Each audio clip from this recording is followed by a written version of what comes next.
ආයුබෝවන් ඔබ සියලු දෙනාටම සුබ සන්ධ්‍යාවක් වේවා. චිත්ත ධර්ම විද්‍යාවේ 6 වන පාඩම් මාලාව අපි ආරම්භ කරන්න සූදානම් වෙන්නේ. අද මගේ කතා කරන්න බලාපොරොත්තු වෙන්නේ සිතේ තියෙන අසමසම බලය පිළිබඳව. හැමදාම කතා කළේ අසමසම බලයක් ගැන. මේ ගැන තව තවත් නිතර මතක් කරන්නේ ඇයි කියන එක ගැන මුලින්ම කියන්නට ඕනේ. මේ තාම අපි චිත්ත ධර්ම විද්‍යාවේ බේසික්ස් ආරම්භක කරුණු තමයි තාම සාකච්ඡා කරමින් ඉන්නේ. ඉතින් ඇයි එහෙම කරන්න කියන එක ගැනත් අද පොඩ්ඩක් කියලා දෙන්නට ඕනේ. මොකද මේක මහ විශාල විෂයක්. හැබැයි එකපාරටම ඔබට සෛද්ධාන්තික කරුණු විතරක් කියලා දීලා මේක ප්‍රායෝගිකව තමන්ගේ ජීවිතයට එකතු කරගත්තේ නැත්නම්, ඇබ්සෝබ් කරගත්තේ නැත්නම්, උරාගත්තේ නැත්නම්, ඇඩැප්ට් කරගත්තේ නැත්නම්, ඒක තමන්ගේ ජීවිතයට උපයෝගී කරගත්තේ නැත්නම් අපි ඉගෙන ගන්න දේ දැනුමට පමණක් සීමා වෙනවා. ඉතින් ඔබ හැමෝම දන්නවනේ දැනුම සහ අවබෝධය කියන්නේ දෙකක්. කාරණා දෙකක්. ඒ දැනුම සහ අවබෝධය කියන කාරණා දෙකම මේ වැඩසටහන් මාලාවේ සම්බන්ධ වෙන අපේ ශිෂ්‍යයා ඉගෙනගෙන සිටීම සම්බන්ධ වෙනකොට ඒ ගැන අවබෝධයක් තියාගෙන සිටීම ඉතා වැදගත් වෙනවා. ඒ නිසා තමයි මා උපරිම උත්සාහ කරන්නේ දැනුම සහ අවබෝධය යන දෙකම ඔබට ලබා දෙන්න. සෑම වෙලාවකම අවබෝධය ලැබෙන්නේ දැනුම තුලින්. දැනුම නිසියාකාර දැනුම right knowledge කියන එක. හරි දැනුම ගත්තොත් තමයි අවබෝධය ලැබෙන්නේ. අපි වැරදි දැනුම ලබා ගත්තොත් වැරදි අවබෝධයක් තමයි ලැබෙන්නේ. නේද? ඒක නිසා නිවැරදි අවබෝධය ලබා ගැනීමට උත්සාහ කරන්න. අපි ඒ සඳහා අවශ්‍ය ගඩොලෙන් ගඩොල තියලා බිත්තියක් බඳිනවා වගේ චිත්ත ධර්ම විද්‍යාව ගැන පියවරෙන් පියවර ඊටාම සරලව කියලා දෙන වැඩසටහන. ඉස්සර හිටියේ බහුශ්‍රුත අය. බහුශ්‍රුත කිව්වේ බොහෝ ඇසු පිරු තැන් නැති අය. ඒකට හේතුව ඇයි? ඒ කාලේ පොතපත තිබුණේ නැහැ. ඊටාම දුර්ලභයි පොතපත. ඒ කියන්නේ පුස්කොළ පොත්වල ඒ වගේ තැන්වල තමයි මිනිස්සු උගත් අය යම් දේවල් ලියලා කරලා සටහන් කරලා තිබුණේ. ඒක බොහෝ අයට කියවන්න අත්අකුරු දැනගෙන හිටියෙත් නැහැ. සහ ලැබෙන්නෙත් නෑ. මොකද අද කාලේ වගේ print කරන්නේ නෑනේ. ඉතින් පුස්කොළ පොතක් ලිව්වම බුත්සරණා මාවතුර වගේ පොත් ලිව්වන් පස්සේ ඒවයි පිටපත් කීපයක් තමයි නැවත පුස්කොළ වශයෙන් ලියලා තිබිලා තියෙන්නේ. ඒක නිසා බොහෝ දෙනා මොකද කළේ? කටවහරෙන් ඇසූ පිරූ තැන් නැතිව කෙනෙක් කියපු දේ මතක තියාගෙන ඉඳලා භානකවරු වශයෙන් බුද්ධ ශාසනයත් ගොඩ කාලයක් තිබුණේ මතක තියාගත්ත අයගේ මතකයෙන්නේ. ඒක නිසා භානකවරු කියලා ඒගොල්ලන්ට කිව්වේ. ඉතින් මේ මතක තියාගත්ත ක්‍රමයෙන් තමයි තව කෙනෙක් අහපු දෙයින් තමයි ඒ කාලේ බහුශ්‍රුත කියන බොහෝ දෙනා ඇසූ පිරූ තැන් නැති අය කියන එක මේ වුණේ. පස්සේ කාලෙක දැන් පොතපත ඇවිල්ලා ඊටත් වඩා වේගයෙන් අන්තර්ජාලය ඇවිල්ලා හැම කෙනෙකුටම දැනුම කියන එක තත්පර ගානකදී සොයා ගැනීමේ ඒ ගැන විමර්ශනය කිරීමේ ගවේෂණය කිරීමේ හැකියාව තියෙනවා. දැන් ටික අඩු වෙලා තියෙන්නේ මොකද්ද? අවබෝධය. දැන් විෂය කරුණු ගොඩාක් දන්න අය ඉන්නවා. මේ පිළිබඳව අවබෝධ කර ගැනීමයි අවශ්‍ය වෙන්නේ. ජීවිතේ සාර්ථක වෙන්න නම් අවබෝධයයි අවශ්‍ය. දැනුම අපිට එකතු කරගන්න පුළුවන්, ගැට ගහ ගන්න පුළුවන්. සමහර වෙලාවට අපේ මොබයිල් ෆෝන් එකෙන් මේ කියන ඔක්කොම දැනුම අපිට හොයාගන්න පුළුවන්. ඒ සම්බන්ධයෙන් පුංචි කතාවක් මට මතක් වෙනවා. ඔබ අහලා තියෙනවා ලෝකයේ එක්තරා කාලයක හිටපු ධනවත්ම පුද්ගලයෙක් තමයි හෙන්රි ෆෝඩ් මහත්මයා. හෙන්රි ෆෝඩ් මහත්මයාට බරපතල අපහාසයක් කරා ඒ කාලයේ තිබුණු ප්‍රසිද්ධ ප්‍රධාන පුවත්පතක මොහු මෝඩ පුද්ගලයෙක්. ඉතින් එතුමා කළේ මොකද්ද? අපහාසයට නඩු දැම්මා. නඩු දැම්මට පස්සේ උසාවියේදී මේ සම්බන්ධව විභාගය පැවැත්වෙන අවස්ථාවේ ෆෝඩ් මහත්මයා ඉදිරිපත් වුණා පැහැදිලිකරු වශයෙන්. ඒ පුවත්පත් සමාගම නීතිඥවරු කීප දෙනෙක් ඉදිරිපත් කරලා විත්තිය විදියට ඒගොල්ලෝ ඉදිරිපත් වුණා. උසාවියේදී ෆෝඩ් මහත්මයාගෙන් ඒ අය සෑහෙන ප්‍රශ්න ටිකක් ඇහුණා. ඇහුවම සමහර දේවල් වලට ෆෝඩ් මහත්තයාට උත්තර දී ගන්න බැරි වුණා. ඒ අතරේ එයාගේ නීතිඥ මහත්වරු උසාවියේ බොහොම උදාරම් ලෙස ඒගොල්ලෝ දිනපු බව පෙන්නන්න නඩුකාරයාට කිව්වා මේ බලන්න අපි කියපු කාරණේ ඇත්ත මොහු මෝඩ පුද්ගලයෙක්. එහෙම කිව්වම ෆෝඩ් මහත්මයා පැමිණිලි කූඩුවේ ඉඳලා නඩුකාරයාට කිව්වා ස්වාමීනි මට ප්‍රශ්නයක් අහන්න අවසර දෙන්න. මොකක්ද ප්‍රශ්නේ?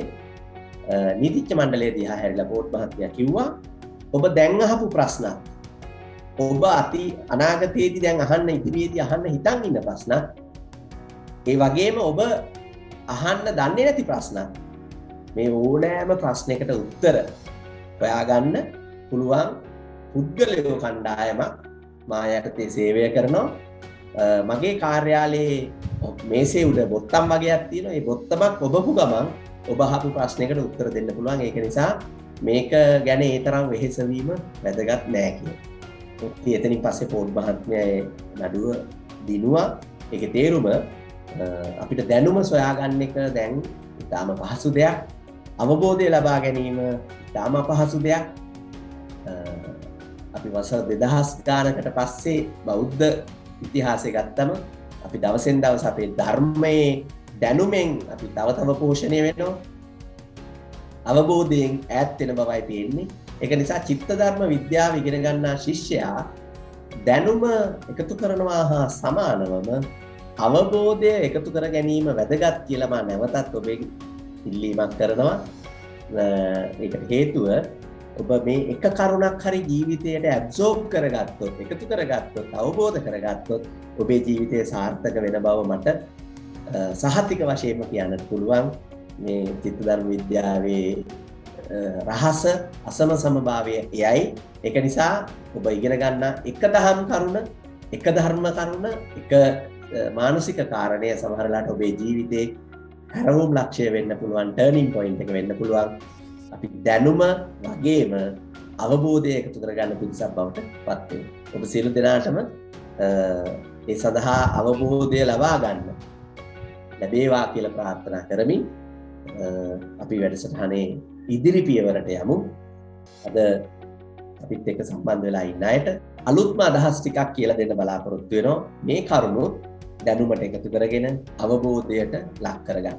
අවබෝධය ලබා ගන්නේ කොහොමද? සරලවම කිව්වොත් දැනුම සහ අවබෝධය කියන්නේ මේ වගේ දෙකක් නම් අපි කියමු මේ වගේ දෙකක් නම් දැනුම කියලා දෙකක් තියෙනවා කියලා හිතන්න. මේ තියෙන එක්තරා දැනුමක්, මේ තියෙන එක්තරා දැනුමක්. අවබෝධය කියන්නේ මේ දෙක අතරේ සහසම්බන්ධතාවය ලබා ගැනීම තමයි අවබෝධය කියන්නේ. සරල කාරණයක්. මේ අවබෝධය කියන එක විග්‍රහ කළා නෙවෙයි. අපි කියමු දැනුම වශයෙන් එකක් තියෙනවා, තව දැනුම වශයෙන් එකක් තියෙනවා. මේ දෙක දෙකක්. එතකොට මේ දෙක එකතු කරාට පස්සේ මේ දෙක අතරේ මොනවා හරි සම්බන්ධීකරණයක් හදා ගැනීම තමයි අවබෝධය කියන්නේ. ඒ නිසා අපි දහම් කරුණු වශයෙන් ඉගෙන ගන්න හැම දෙයක්ම තමන්ගේ ජීවිතයට ආදේශ කරලා ඉගෙන ගන්න, තේරුම් ගන්න උත්සාහ කරන්න. බුදුන් වහන්සේ දේශනා කරලා තියෙනවා අත්ත දීපා විහරත අත්ත සරණ අනඤ්‍ය සරණ. තමාම තමාට පහනක් කොට ගන්න. තමන්ගේ ජීවිතය දිනන්න නම් ජීවිතයට අවබෝධය ළඟා කරගන්නට අවශ්‍යයි. හොඳයි. ඔබට කිසියම් දෙයක් කරන්න බැහැයි කියලා හිතාගෙන ඉන්නවා නම් ඒකට හේතුව ඇත්ත වශයෙන්ම බැරිකම නෙවෙයි. අපි ඒ ගැන තීරණයක් අරන් තියෙනවා. මට මේක කරන්න බෑ කියලා. අපේ ඩිසිෂන් එකක් අපි අරන් ඉවරයි. තීරණයක් අරගෙන අවසానයි. බොහෝ අය තමන්ගේ ජීවිතේ බොහෝ දේවල් මට විභාගේ පාස් වෙන්න බෑ, මට ධනවත් වෙන්න බෑ, මට යහපත් ජීවිතයක් ගත කරන්න බෑ, මට ආදර්ශවත් ජීවිතයක් ගත කරන්න බෑ කියලා යම් බැරියර්ස් දාගෙන ඉන්නවා කුඩා කාලේ ඉඳන්. මම ගිය වැඩසටහන් ගණනාවකදීම ඔබට කියලා දුන්නා අපිට පරිසරයෙන් එන මේ බලපෑම ඉතා ප්‍රබලයි. ඒක නිසා පරිසරයෙන් අපිට ලැබෙන ප්‍රබල යෝජනා නිසා අපේ ගෙදරදි වෙන්න පුළුවන්, අපට අසල්වැසියන්ගෙන් වෙන්න පුළුවන්, ඔබ ඉගෙන ගන්න පාසලෙන් වෙන්න පුළුවන්, ඔබ ඇසුරු කරන සමාජයෙන් වෙන්න පුළුවන්. අපිට දෙන්නෙම මේව කරන්න බෑ කියන නෙගටිව් ෆීලිං එක. එතකොට මොකද කරන්නේ? අපි ඒක බාර ගන්නවා. බාර අරගෙන අපි තීරණය කරනවා මට මේක කරන්න බෑ කියලා. ඔබට කිසියම් දෙයක් කරන්න බෑ කියලා ඔබ තීරණය කරලා තියෙනවා නම් ඒකේ හේතුව ඇත්තටම බැරිකම නෙමෙයි. මොකද්ද හේතුව? ඔබ තීරණයක් කරන් තියෙනවා මට මේක කරන්න බෑ කියලා. හැබැයි ඔබ මේ තීරණය යටපත් කරගෙන කරන්න උත්සාහ කළොත් සමහර වෙලාවට ඔබට ඒක ක්‍රියාත්මක කරන්න පුළුවන්. මොකද ලෝකයේ විහිවෙච්ච මිනිස්සු තමයි සඳ මතට පවා පාතැරුවේ.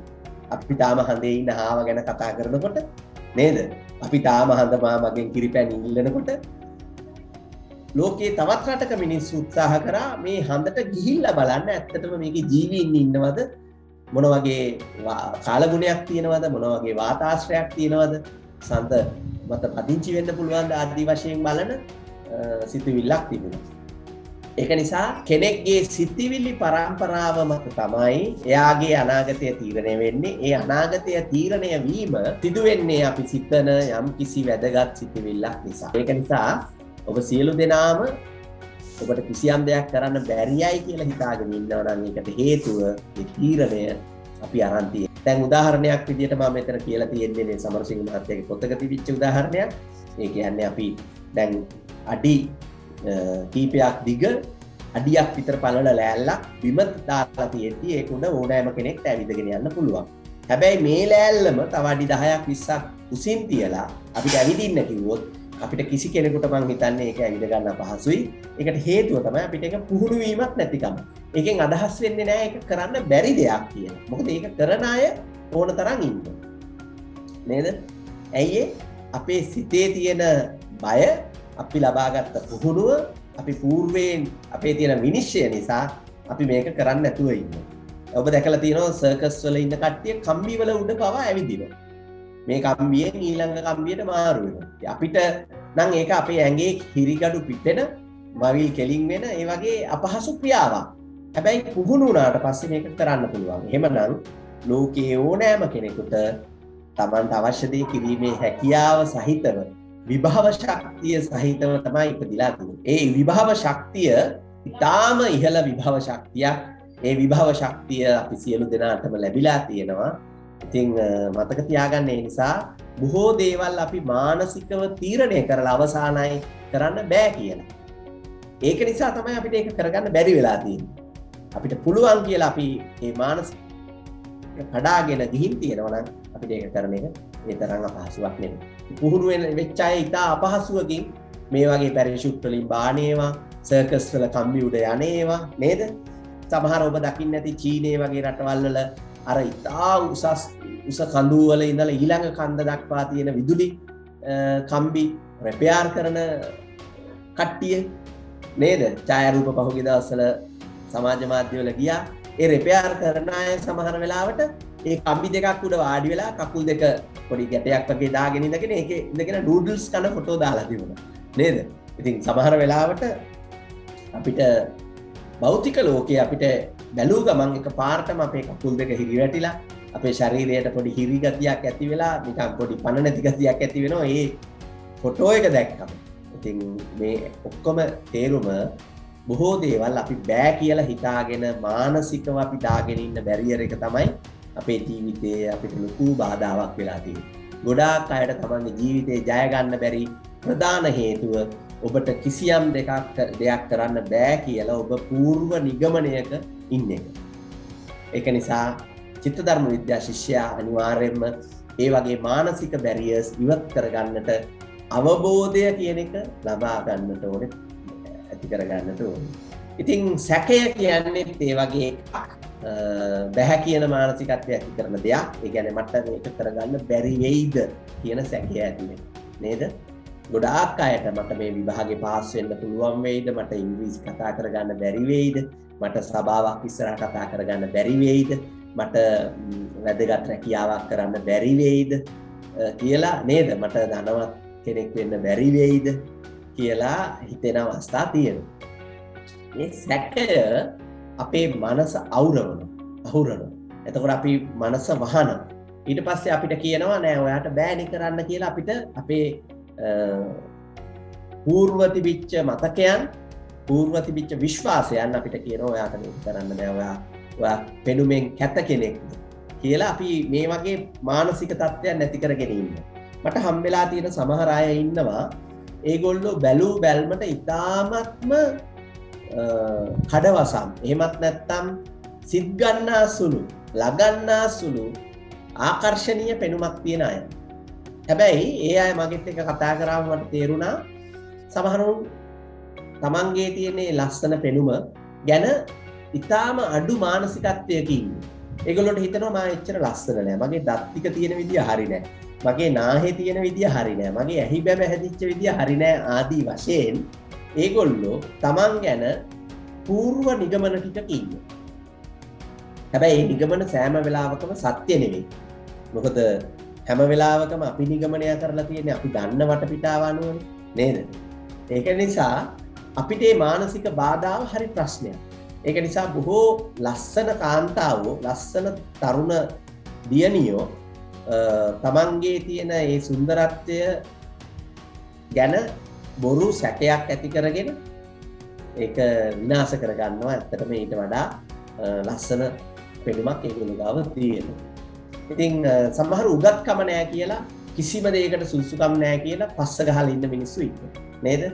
ඉතින් උගත්කම කියන එක තේරෙන්නේ අපි කියවපු පතපොතෙන් මිසක් අපි ලබාගත් පරිචයෙන් මිසක් අපි ලබාගත් පළල් දැනුමෙන් මිසක් සමාජ අවබෝධයෙන් මිසක් අපි පාස් කරපු විභාගවලින්ම විතරක් නොවන බව ලෝක පූජිත ලේඛකයෝ කීප දෙනෙක්ගේ උදාහරණ මම කියලා තියෙනවා.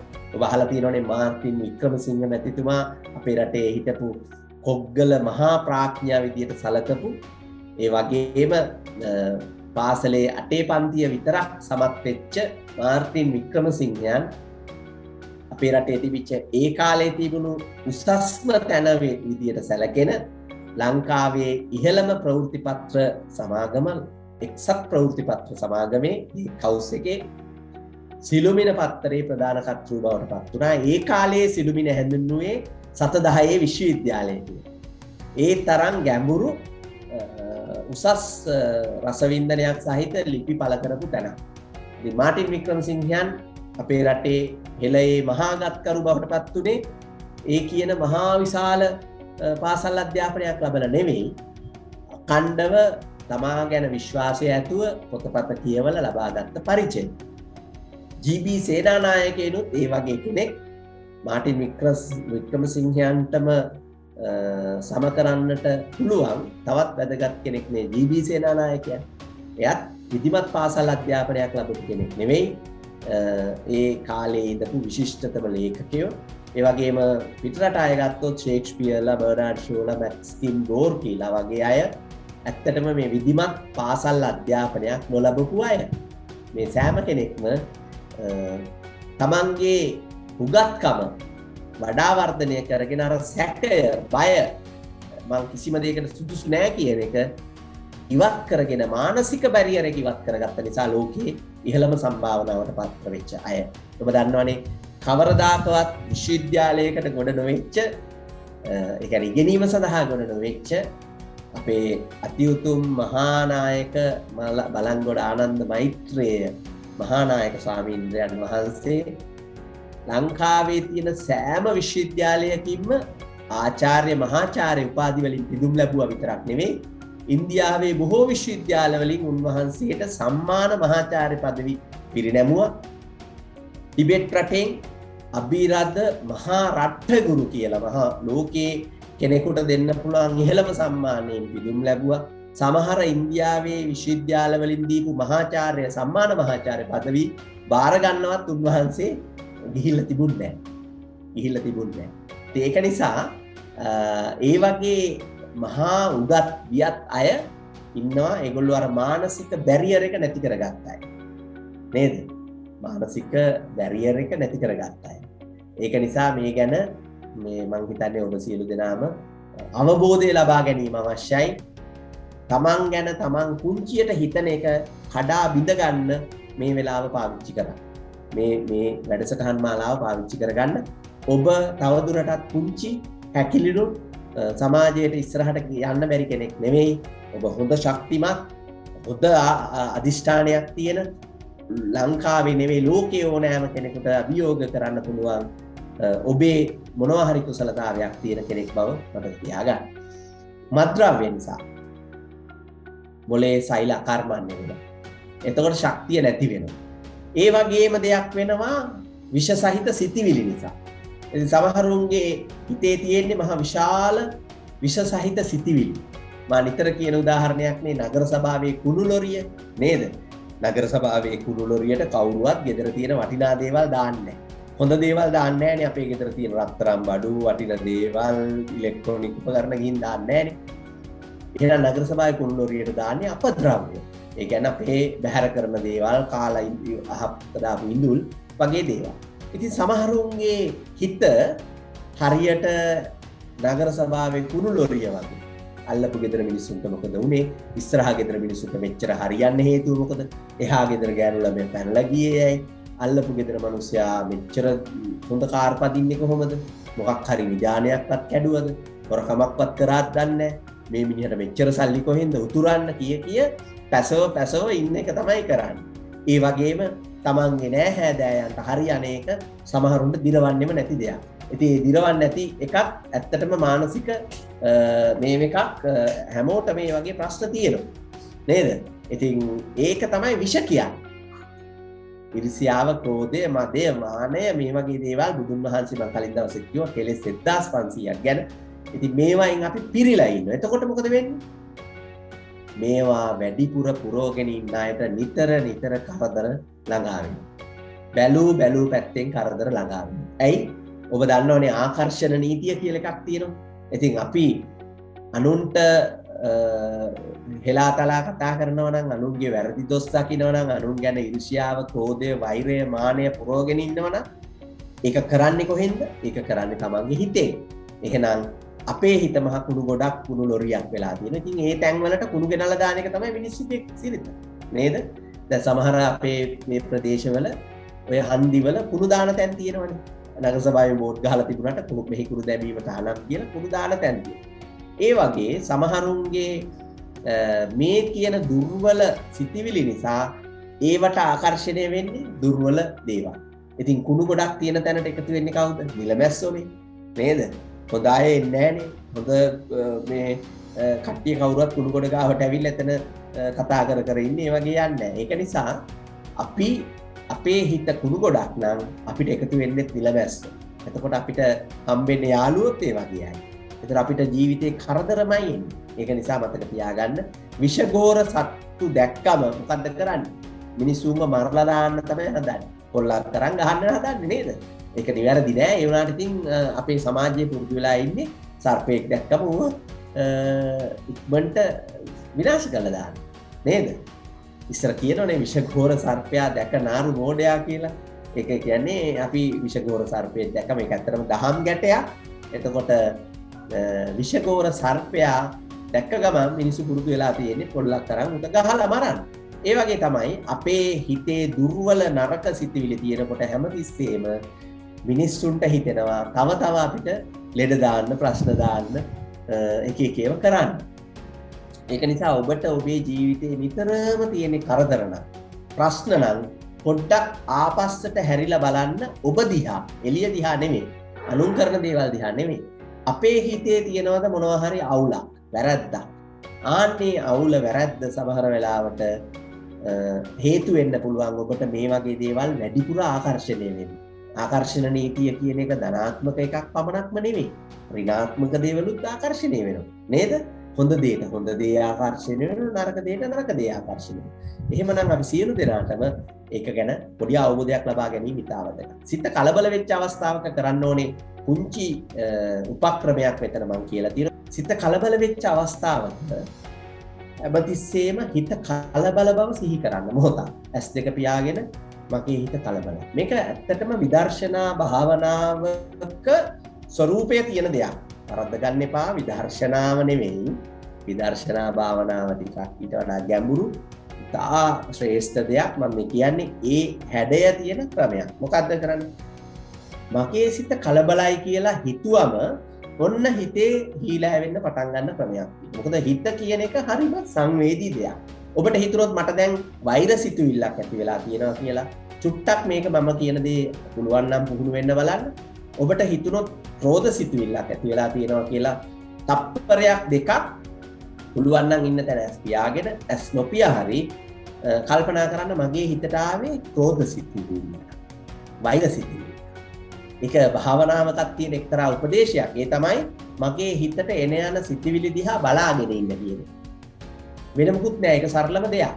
දැන් මේ වගේ සිතුවිල්ලක් ආව මට දැන් ක්‍රෝධය තමයි ඇති වෙලා තියෙන්නේ. නැත්තම් ඉරිසියාවක් ඇති වෙලා තියෙන්නේ. නැත්තම් පොඩි සංකාවක් තමයි ආවේ. මට මොනවා හරි අහිමි වීම ගැන දුකක් තමයි දැන් හිතේ තියෙන්නේ කියලා කියනකොට මේ සිතිවිල්ල දිහා අපි බලාගෙන ඉන්නකොට ඒ සිතිවිල්ලේ තියෙන ප්‍රබලකම අඩු වෙනවා. සිතිවිල්ල බොහෝ වෙලාවට නැති වෙනවා. දැන් බෞද්ධ භාවනා ක්‍රමයක් තියෙනවනේ. වේදනාවක් අපිට දැනුනොත් අපි බද්ධ පර්යංකයෙන් නැත්තම් අපි පద్මාසනයෙන් වාඩිලා භාවනාවක් කරනකොට අපේ කොන්දෙන් වේදනාවක් එනවා. නැත්තම් කකුල හිරිවැටෙන්න පටන් ගන්නවා. එතකොට අපිට දෙන කමටහනක් තමයි ඒ හිරිවැටිච්ච තැන ගැන සිත යොමු කරන එක. නේද? අපේ සිතේ මේ දන හිස හරි කොහේ හරි තැනකින් වේදනාවක් එනවා ශරීරේ පුරා. ඒ වෙලාවට අපි කරන්නේ මොකක්ද? ඒ වේදනාව දිහා මනසින් බලාගෙන ඉන්නකොට වේදනාවේ ශක්තිය අඩු වෙලා යනවා. ටිකකින් ඒක නැති වෙලා යනවා. මේ ගැන හොඳ භාවනා උපදෙස් අපේ ආචාර්ය ස්වාමීන් වහන්සේ කියලා දීලා තියෙනවා. ඉදිරි දවස්වල චිත්ත ධර්ම විද්‍යා ශිෂ්‍යයන්ටත් අපි වරින් වර මේ වගේ ක්‍රම කියලා දෙන්න බලාපොරොත්තු වෙනවා. එතකොට සිත කලබල වෙච්ච වෙලාවක පුළුවන් නම් බලන්න මගේ හිත කලබලයි කියලා ඒ කලබලකාරී බව දිහා මනසින් බලාගෙන ඉන්න එකයි සිහි කරනවා කියන එක. මේක එතකොට හිත සංසුන් වෙනවා. ඉතින් මේක නැවතත් මම කියන්නේ මේ වගේ දේවල් අර කමටහන් වගේනේ. ඒක නිසා මේ සරලව සැහැල්ලුවෙන් කොටසක් අල්ලගන්න එපා. සමහර කෙනෙක්ගේ සිතේ ස්වභාවය අනුව ක්ෂණිකව මේ පහසුකම සංසුන් බව ඇති වෙයි. තව කෙනෙක්ට මේක කීප වරක් කරන්න වෙයි. තව කෙනෙක්ට සමහර ලාවට මේ දේ අපහසු වෙන්නත් පුළුවන්. නේද? අපහසු වෙන්නත් පුළුවන්. මොකද බුදුන් වහන්සේගේ කාලේ බොහෝ අය භාවනා කමටහන් අරගෙන ගිහිල්ලා ඒගොල්ලොන්ට ඒක සාර්ථක නොවෙච්ච අවස්ථා තියෙනවා. ඔබ හැමෝම දන්නවනේ එක්තරා ස්වාමින් වහන්සේ නම භාවනා කමටහන් අරගෙන කරලා බැරිම තැන එයා මේ වැඩේ අතාරින්න හදනකොට එයාට ලැබෙනවා සුදු රෙදි කෑල්ලක්.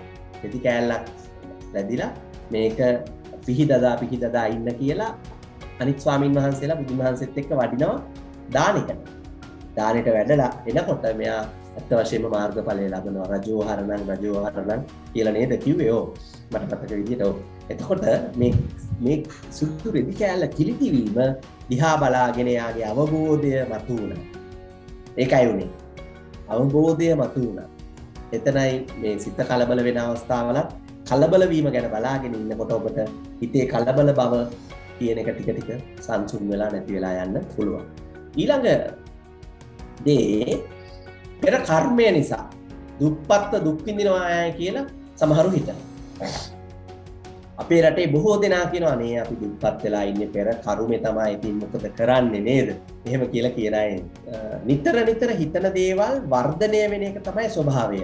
මම මුලින් දවසකත් කිව්වනේ මේ ලෝකයේ තියෙන ස්වභාව ධර්මයේ නීතියට අනුව තමයි අපේ සිත හැසිරෙන්නේ. ඒකට විශේෂ නීතියක් නැහැ. තියෙන්නේ යුනිවර්සල් ලෝ එක. යුනිවර්සල් ලෝ එක මොකද්ද? අපි යම්කිසි බීජයක් පැල කරාම ඒක පොළොවේ යට මොනවා හරි බීජයක් හොඳ වර්ගයේ බීජයක් පැල කරාම ඒකට අවශ්‍ය ජලය පස සහ අවශ්‍ය උෂ්ණත්වය ආදී පරිසර සාධකයන් ලං කරාට පස්සේ බීජයේ ස්වභාවය තමයි පොළොව පලාගෙන තාම අපහසු නේද? පස් ටික තල්ලු කරගෙන උඩට මතුවෙන එක එයාගේ ස්වභාවය. මේක තමයි වර්ධනය. එතන ඉඳලා මේ බීජය සෑම මොහොතකම කරන්නේ ඒක වර්ධනය වෙන එක. නේද? වර්ධනය වෙන එක තමයි බීජයේ ස්වභාවය. එතකොට මේ ලෝකයේ ස්වභාවය තමයි සෑම දෙයක්ම වර්ධනය කිරීම. හරිද? එතකොට ඒ කියන්නේ අපි පැලයක් ගත්තත් බීජයක් ගත්තත් වෙන දෙයක් ගත්තත් මේක වර්ධනය කරන එක තමයි යාගේ ස්වභාවය. මොකද මේකේ පැවැත්ම තියෙන්නේ එතකොටනේ. ඒක මේ ස්වභාවය දැන් බලන්න ජනගහණය වුණත් වර්ධනය වෙනවා. ඊළඟට මේ ගහකොළ සතා සීපාව මේ ඔක්කොම වර්ධනය වීම තමයි න්‍යායක් විදියට තියෙන්නේ. එතකොට අපි දුප්පත්කම ගැන නිතර හිතනවා නම් ඒ දුප්පත්කම ගැන නිතර හිතනකොට ඒක වර්ධනය වෙනවා. හරිද? අපි සිතන සිතුවිලි අපේ ජීවිතයට වැඩිපුර ළඟා කර දෙන්න උත්සාහ කරනවා. යටිසිතේ ස්වභාවය ඒකයි. යටිසිතේ තියෙන අසමසම බලය ඒකයි. ලෙඩ රෝග, කරදර, අසහන, සැක ආදී ගැන නිතර හිතන කෙනාට මොකද වෙන්නේ? ඒක වර්ධනය කරනවා. දැන් අපි දන්නවා අපේ සමහර ශ්‍රී ලාංකිකයෝ සමහර වෙලාවට ඔබ වැඩිහිටියෙක්ගෙන් අහලා බලන්න. ඔබේ ගෙදරත් වැඩිහිටියෝ ඇති සමහර වෙලාවට නේද? ඒගොල්ලෝ අයියෝ මගේ කකුලේ මෙහෙම මේකක් ගන්නවා මේ බලන්නකො මං තෙල් ටිකක් ගෑවේ ඒකත් හරියන්නේ නැහැ. අතන කුකුරු ගහනවා. දැන් මේක හරීම ආසාවෙන් එයා තව අයට කියනවා. නේද? මම දන්න ගොඩාක් එහෙම වයසක අම්මලා ඉන්නවා. සමහර වෙලාවට ගෙදරට කවුරු හරි එනකන් ඉන්නේ. අනේ මහත්තයෝ බලන්නකො මගේ මේ කකුලේ අමාරුවක් තියෙනවා හරි. ඉතින් ඒක ඇත්තටම මොකද වෙන්නේ? එතකොට මේක තව වර්ධනය වීම තමයි සාමාන්‍යයෙන් සිතේ ස්වභාවය. ඒක නිසා කරදර ගැන අපි වැඩිපුර කරදර කිරීම තරම් සුදුසු නෑ. මම කලින් දවසකත් ඔබට කිව්වා ඉංග්‍රීසි කියවනක සිංහල තේරුම. කරදර ඔබට කරදර කරන තුරු කවදාවත් කරදරයට කරදර නොකරන්න.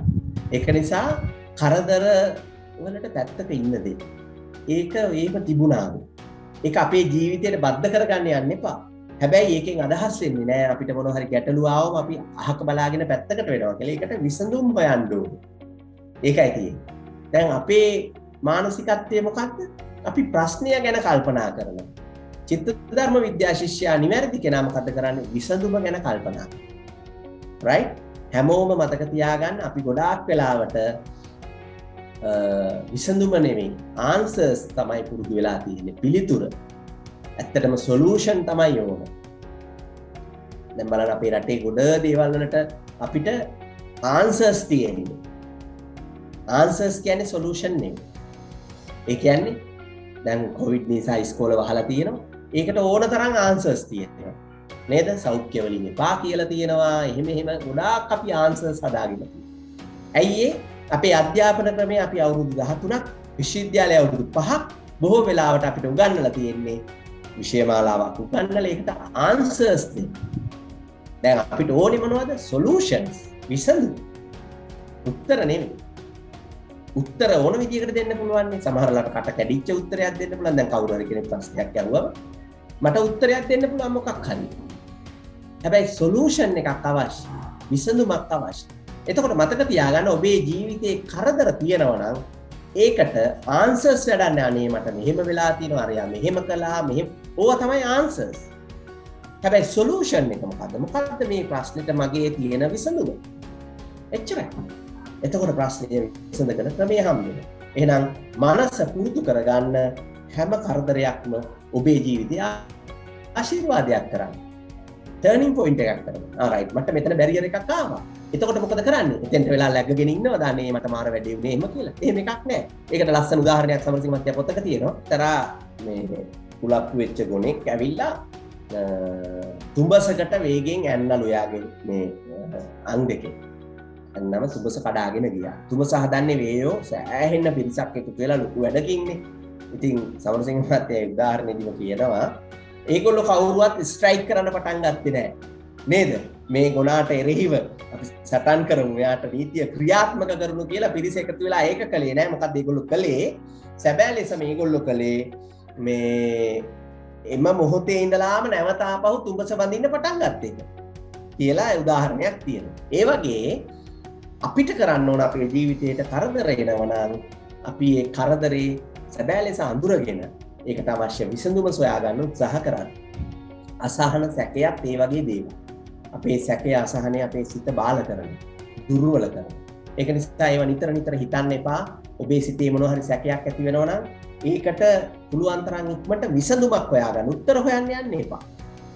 උත්තර කියන්නේ අපිට ඕන තරම් කියන්න පුළුවන්. අරක මෙහෙම නිසා මෙහෙම වුණා, මේක නිසා මෙහෙම වුණා. හැමතිස්සෙම උත්සාහ කරන්න මානසිකව solutions හොයන්න. දුප්පත්කම කවුරු හරි කෙනෙක් පීඩා විඳින දෙයක් නම් ආර්ථික ප්‍රශ්න ඔබට දරුණු ලෙස පහර දෙනවා නම් අපි ඒකට විසඳුමයි හොයන්න ඕන. උත්තර හොයන කෙනා මොකද කරන්නේ? ඉතින් ඒකට ගොඩාක් හේතු කියනවා. නිතර හිතන්න එපා ඒක ඒවා වර්ධනය වෙනවා. මේකේ අනිත් පැත්තත් එහෙමයි. ඒ කියන්නේ ධනය ගැන නිතර හිතනවා නම් ධනවත් වෙන්න ඒකට යොමු කරනවා. එයාට දුප්පත්කම ගැන හිතෙන්නේ නැහැ. සමහරු මගෙන් අහනවා ස්වයං යෝජනා කළා ධනවත් වෙන්න ඇයි වෙන්නේ නැත්තේ කියලා. ඒකට ජෝ ඩිස්පෙන්සා මහත්මයාගේ උදාහරණයකින් කිව්වොත් ඔබගේ thoughts සහ feelings කියලා දෙකක් තියෙනවා. සමහරු සිතිවිලි හිතනවා හැබැයි හැඟීම වෙනස්. ඉතින් කොච්චර සිතිවිල්ල ඔළුවට දාගත්තත් මම ධනවත් වෙනවා කියලා feeling එක මොකද්ද? අනේ මම දුප්පත් කියලා. හරිද?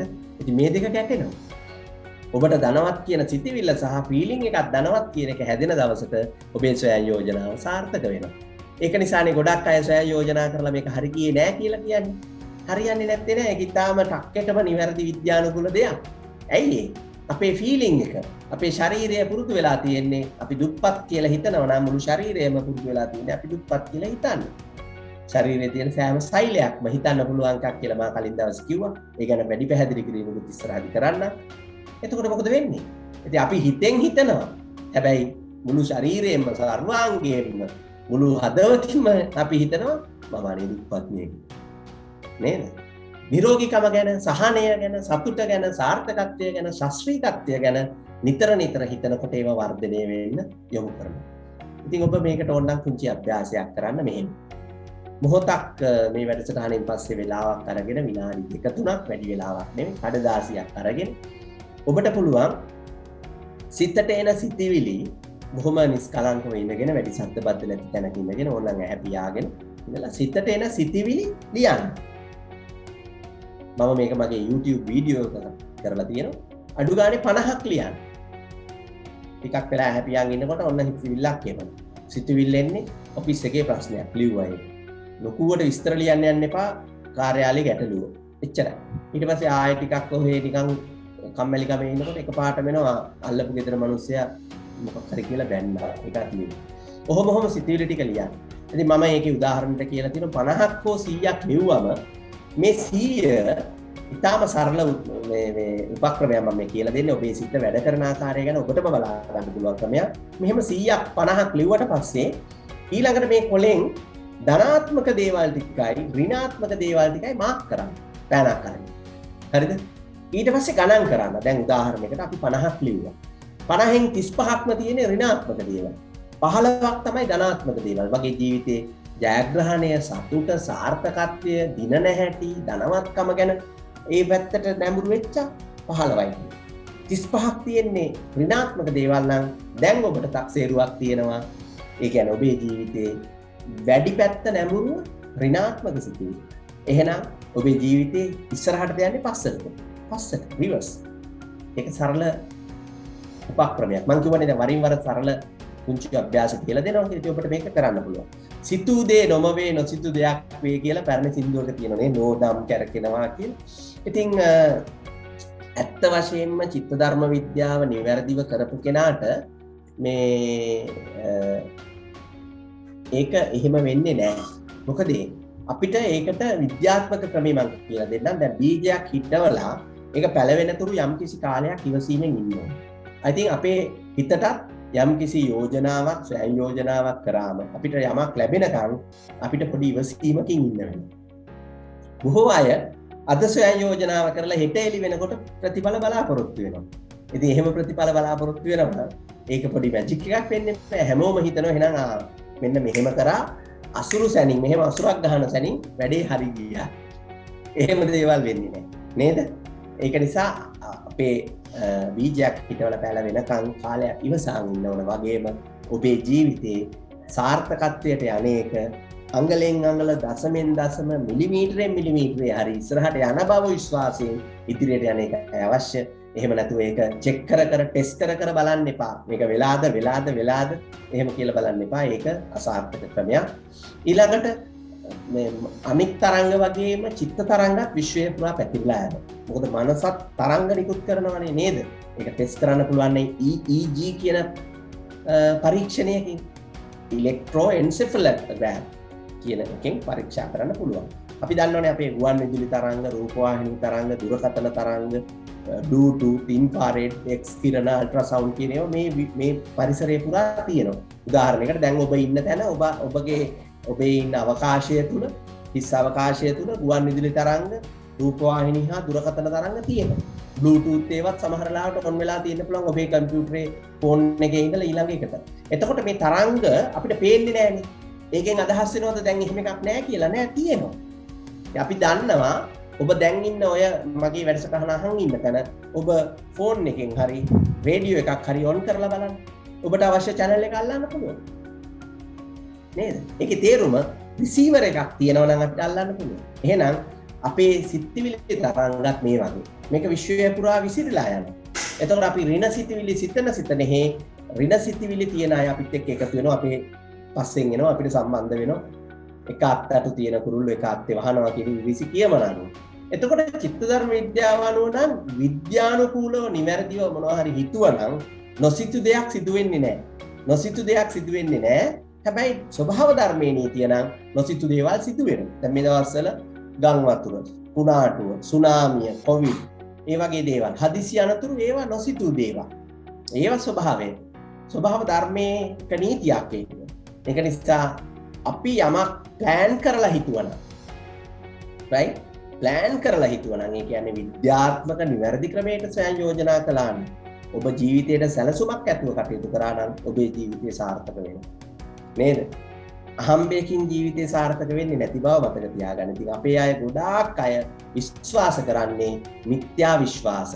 කේන්දරේ හරියනකන් ඉන්න, දොස්තර අයියක් ඇදෙනකන් ඉන්න, නේද? නිදානයක් හම්බෙනකන් ඉන්න, සමහර වෙලාවට මැණිකක් හම්බෙනකන් ඉන්න. ඒවා බලාපොරොත්තු ආවන අපේක්ෂාව අවශ්‍ය නම් උගත් කෙනෙක් වෙන්න. ඒකට ගෙදර ඉඳගෙන ස්වයං යෝජනා විතරක් කරලා මදි.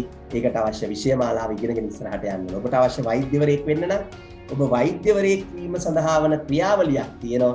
ඒ ට්‍රැක් එකක් තියෙනවා, channel එකක් තියෙනවා. ඒ through ඒක හරහා ගිහිල්ලා ඉගෙන ගන්නට ඕන. නේද? දැන් අපි කලා විෂයන් කරලා වෛද්‍යවරයෙක් වෙන්න ස්වයං යෝජනා කරොත් ඒක සාර්ථක නොවන බව මතක තියාගන්න. එහෙනම් goals කියන જાතිය ස්මාර්ට් වෙන්න ඕන. ඒක හැම කෙනාටම නිශ්චිත ගණන් කරන්න පුළුවන්, achievable නැත්නම් attainable සම්බන්ධ වෙන්න පුළුවන්, මේක කරන්න පුළුවන් දෙයක්ද කියන එක තියෙන්නට ඕන. ඒ වගේ ඒකත් ගැනත් ඉතිරි දවසක් කියලා දෙන්න. ශරීරයේ සෑම අවයවයක්ම ක්‍රියාත්මක වෙන්නේ සිතේ බලයෙන්. ශරීරයේ සෑම අවයවයක්ම ක්‍රියාත්මක වෙන්නේ සිතේ බලයෙන්. මේක කලින් දවසෙත් මම කිව්වා. ඔබේ ශරීරයේ තියෙන සෛල මිලියන ගාණක් ක්‍රියාත්මක වෙන්නේ ඔබේ සිතේ බලයෙන්.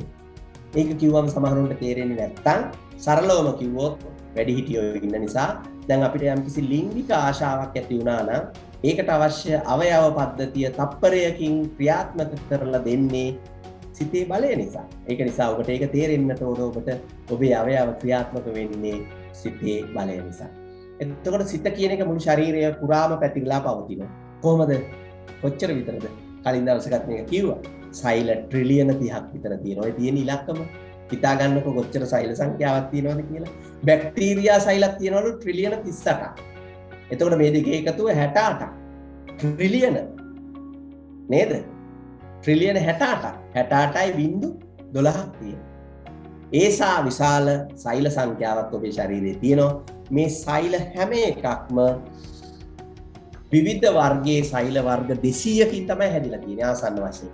ඒ කියන්නේ එක එක වර්ගයේ සෛල තියෙන ඔබේ ශරීරයේ. උදාහරණයක් ගත්තම රතු රුධිරාණු සෛල තියෙන්නේ 180ක්ම. ඒ කියන්නේ ට්‍රිලියන 25ක් විතරම ඔබේ ශරීරයේ තියෙන්නේ රතු රුධිරාණු සෛල, red blood cells. හරිද? ඊළඟට හැමේ සෛල, skin cells වගේ දේවල්, නියුරෝන සෛල, අපේ මොළයට සම්බන්ධ ඒවා 86 බිලියන්ස් තියෙනවා. බිලියන 86ක් විතර. මේද සෛල, fat cells. ඒ කියන්නේ මනුෂ්‍ය ජීවිතයක් අචින්ත්‍යයි. හොයාගෙන ගිහින් ඉවරයක් කරන්න බැරි තරම් ගැඹුරු දෙයක්. අපේ ශරීරය මේ පොඩි බබයක් තරම් වෙච්ච ශරීරය ඇතුලේ නිවන තියෙන්නේ කියලා බුදුන් වහන්සේ කිව්වෙත් ඒකයි. ඒ තරම් සංකීර්ණයි. ලෝකයේ තියෙන සංකීර්ණම වස්තුව ඔබේ ශරීරය. ඒක පාලනය වෙන්නේ කොතනින්ද? සිතෙන්. එතකොට ඊටත් වඩා සංකීර්ණයි සිත නේද? හරි. ජෝ ඩිස්පෙන්සාගේ කරුණු ටිකක් මම මෙතන දාලා තියෙනවා. මේක මම සිග්නල් එකෙන් පැහැදිලි කරන්න. Cells in the brain may be longer in shapes. අන්න බලන්න. brain එකේ තියෙන cells මොනවද? longer in shapes. දිගයි ටික. දැන් මම cells මිලියන 68 ට්‍රිලියන 68ක් ගැන කිව්වනේ. 30ක්ම cells නේ. ඒවා එක එක ක්‍රියාකාරීත්වය වෙනස්. දැන් ඔළුවේ තියෙන brain එකේ තියෙන cells ඒවා ටිකක් දිගයි. So they can transmit signals for efficiency. බලන්නකෝ ඒගොල්ලොන්ට අර දිග වෙලා තියෙන්නේ සෛල මොලේ තියෙන nerve cells නේද? brain cells ඒවා දිග වෙලා තියන්නේ ඇයි? signals ඉක්මනට යවා ගන්න ඕන. තත්පර මිලි ගානකදී මිලි seconds කියන එකකදී එයාට පුළුවන් signal එකක් යවලා ආපස්සට ගෙන්න ගන්න. ඒ තරම් අධිවේගී මේ එක. මොකද ඊට වඩා කාලයක් දෙන්න බෑ. දැන් අපිට කකුලේ මොනවා හරි මේ ගිනි පුපුරක් පෑගුණා නම් අපේ කකුලේ යටිපතුලට එහෙම අත්දැකීම් ඕන කෙනෙකුට ඇතිනේ නේ. ගිනි පුපුරක් පෑගුණා නම් තත්පර දශම ගානකදී ගිනි පුපුර පෑගිච්ච තැන ඉඳලා අවශ්‍ය පණිවිඩය මොලේ තැනට ඇවිල්ලා එතනින් නැවත ඒ පණිවිඩය ආපස්සට ගිහිල්ලා හඳුනාගත්ත බව දන්වලා සහ ඒ අවශ්‍ය අවයවය ඒ කියන්නේ කකුල ඉවතට ගන්න අවශ්‍ය සියලුම මසල්ස් ටික, ජොයින්ට්ස් ටික, ස්නායු ටික තත්පර ගානකදී සූදානම් කරලා ගිනි පුපුර පෑගෙන තත්පර දශම ගානකදී කකුල උඩට ගන්න තරම් වේගවත් ක්‍රියාවලියක් සිද්ධ වෙනවා. හරිද? cells of the heart, හදවතේ තියෙන cells, heart එකේ තියෙන cells have more mitochondria. ඒ කියන්නේ ඒක ක්‍රියාත්මක වෙන්න මොනවටද? They need a lot of energy. ශක්තිය ගොඩක් ඕනේ ඒගොල්ලොන්ට. එතකොට brain cells වගේ නෙමෙයි heart එකේ cells. ඒක වෙන හැඩයකට හැදිලා තියෙනවා. එයාලට මොකද ඕනේ? lot of energy. හැමතිස්සෙම එයාලා ලොකු ශක්තියක් පම්ප් කරනවා. නේද? cells in the respiratory system. ඒගොල්ලෝ මොකද are responsible for taking up oxygen and releasing carbon dioxide. එතකොට අපේ ආශ්වාස ප්‍රාශ්වාස පද්ධතිය නේද? අපේ වෙනහළු ආශ්‍රිතව තියෙන cells වල තියෙන විශේෂත්වය මොකක්ද? එයාලා කරන්නේ ඔක්සිජන් අරගෙන කාබන් ඩයොක්සයිඩ් රිලීස් කරන එක ගන්නවා. ඉතින් මහ විශාල ලෝකයේ තියෙන සංකීර්ණම ෆැක්ටරිය තියෙන ඔබේ ශරීරය ඇතුලේ ඒ සියලුම සෛල වලට පණිවිඩ ටික දෙන මහ දැවැන්ත අසම සම සිත ගැන තමයි අපි කතා කරන්නේ. එතකොට මේකේ අන්තිමටම කියනවා all the cells work together to keep the human body running efficiently. ඒගොල්ලෝ වෙන වෙනම ඩිපාර්ට්මන්ට්ස් තියෙනවා cells වල. ආසන්න වශයෙන් 200ක් විතර තියෙනවා. ඒ ඩිපාර්ට්මන්ට්ස් ඔක්කොම එකකට එකක් ඉන්ටර්කනෙක්ටඩ්, එකකට එකක් සම්බන්ධයි. ඒගොල්ලෝ ඉතාම ලස්සන කෝඩිනේෂන් එකකින් වැඩ කරනවා. ඉතාම ලස්සනට ඩිසෙන්ට්‍රලයිස් ක්‍රමයකින්, විමධ්‍යගත ක්‍රමයකට වගකීම් බෙදාගෙන ඉන්නවා. හරිද? ඒ කියන්නේ හෘදයෙන් ක්‍රියාත්මක කරලා දෙන දේ මොළය බාර ගන්න සූදානමින් ඉන්නවා. මොළයෙන් දෙන පණිවිඩය හෘදයෙන් බාර ගන්න සූදානමින් ඉන්නවා. එතනින් දෙන පණිවිඩය සමහරලාට වකුගඩු වලට, අක්මාවට, කකුලේ තියෙන සෛලයකට දක්වා ක්‍රියාත්මක කරන්න යාලා සූදානමින් ඉන්නවා. හරිද? මේ තැනක කොත්තනක හරි කෝඩිනේෂන් එකේ දශම ගානක වෙනසක් වුණොත් ඒ කියන්නේ ඔබට අසනීපයක් මොනවා හරි ගැටලුවක් කියලා අපිට දැනෙන්න පටන් ගන්නවා. එතකොට මේ ඩිපාර්ට්මන්ට්ස් හැමෝම හරිම ඇක්ටිව්ලි ඉන්ටර්කනෙක්ටඩ් වැඩ කරනවා. ඒ ඔක්කොම ට්‍රිලියන 68ක්ම පාලනය කරන්න තරම් ශක්තියක් අපේ මනසට තියෙනවා. ඒක නිසා මතක තියාගන්න මේ මනසේ තියෙන මේ අසමසම මහා බල සම්පන්න බලය ගැන දැනුම නෙමෙයි වැදගත්, අවබෝධය ලබා ගන්න. දැනුම මට දෙන්න පුළුවන්, අවබෝධය මට දෙන්න අමාරුයිනේ. අවබෝධය ඔබ විසින් ලබා ගන්නට ඕනේ. මට කරන්න පුළුවන් මාර්ගය පෙන්වලා දෙන එකනේ. එතකොට මාර්ගයේ යන්නේක ඔබේ වැඩ. ඔබ අවබෝධ කරගන්න උත්සාහ කරන්න. මේවා මෙනෙහි කරලා පුළුවන් තරම් අවබෝධ කරගත්තම ඔබට ඔබ ගැන ඇති වෙනවා පුදුමාකාර කොන්ෆිඩන්ට් ගතියක්, විශ්වාසයක්. ඔබට ඔබ ගැන ඇති වෙනවා ස්වයං විශ්වාසයක්, ආත්ම විශ්වාසයක්. ආත්ම විශ්වාසය ඇති වුණාම මොකක්ද ඇති වෙන්නේ? ආත්ම ශක්තියක් ඇති වෙනවා. හරිද? ආත්ම ශක්තිය ඇති වුණාම මොකද වෙන්නේ? ආත්ම සම්මානනයක් ඇති වෙනවා. self esteem කියලා එකක් ඇති වෙනවා. ඒ කියන්නේ ඔබට ඔබ ගැන ආදරයක් ඇති වෙනවා. නේද? ඒ වගේම self dignity එකක් ඇති වෙනවා. ස්වයං අභිමානයක් ඇති වෙනවා. ඒ කියන්නේ ඔබ මේ ලෝකයේ ඉන්න සුවිශේෂ පුද්ගලයෙක්. එහෙනම් නැති බැරි කන් දුක් කඳෝනා නේ අපොයි මං ඉතින් ඉපදුනේ මොන කරුමෙටද වාගේ දේවල් හිත ජීවිතේ විනාශ කරගන්න එපා. මොකද ඔබට දෙන්න පුළුවන් සුපිරිම ජීවිතයක් ඔබට ලබා දීලා තියෙනවා. කවුද?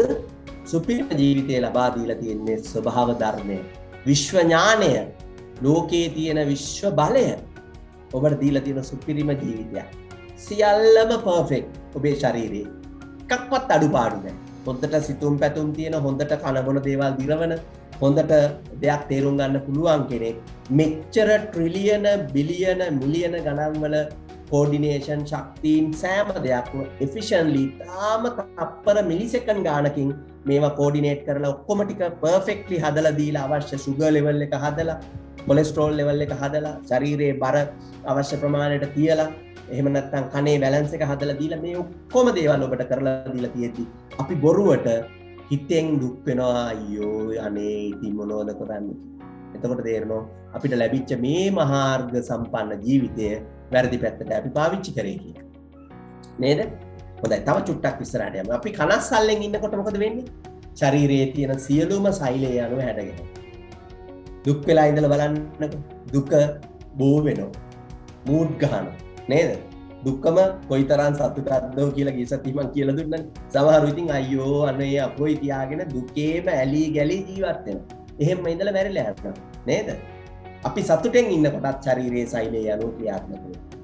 ශරීරයේ සෛල හරි සතුටෙන් ප්‍රබෝධවත්ව කටයුතු කරනවා. නේද? ඉතින් අපිට යුතුයකමක් නැහැ අපේ ශරීරයට අපේ ශරීරයේ සෛලවලට දුක දෙන්න. ඇයි? එයාලා OT ඉල්ලන්නේ නැතුව, වැඩි පඩි ඉල්ලන්නේ නැතුව නේද?